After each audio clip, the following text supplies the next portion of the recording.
پہلی بار دریافت ہونے والا پر اسرار دیوہیکل غار جو چاند پر انسانوں کا گھر بن سکتا ہے۔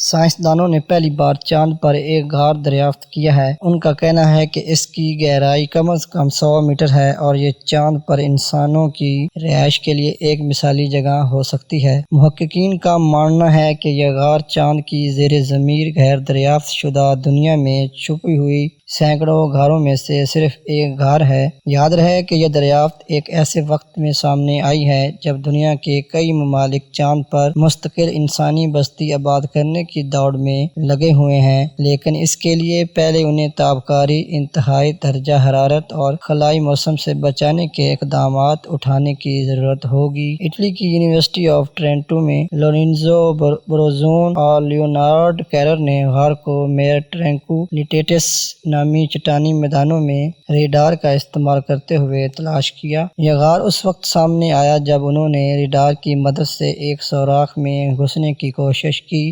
سائنسدانوں کا ماننا ہے کہ یہ غار کسی زمانے میں ایک سمندر ہوا کرتا تھا جسے چاند پر ایک گڑھے کی شکل میں زمین سے بھی دیکھا جا سکتا ہے۔ سائنسدانوں کا ماننا ہے کہ یہ غار اربوں سال قبل شاید اس وقت بنا تھا جب چاند پر لاوا بہتا تھا اور اسی وجہ سے چاند میں ایک سرنگ بن گئی۔ پروفیسر کیرر کا کہنا ہے کہ زمین پر بھی تو زندگی کا آغاز غاروں سے ہی ہوا تھا، اس لیے یہ بہت حد تک قابل فہم ہے کہ انسان چاند پر بھی ان کے اندر رہ سکتے ہیں۔ اس غار کی دریافت ابھی تک مکمل نہیں کی گئی ہے کہ اس میں کیا ہے، لیکن محققین کو امید ہے کہ ریڈار کیمرے یا روبوٹ کی مدد سے اس کا تفصیلی نقشہ بنایا جا سکتا ہے۔ سائنسدانوں نے تقریباً 50 سال قبل پہلی بار محسوس کیا تھا کہ شاید چاند پر غار موجود ہوں۔ پھر 2010 میں لونر ریکوناسنس آربیٹر نامی مشن کے دوران ایک کیمرے نے چند گڑھوں کی تصویریں لیں جن کے بارے میں سائنسدانوں کا خیال تھا کہ یہ غار کے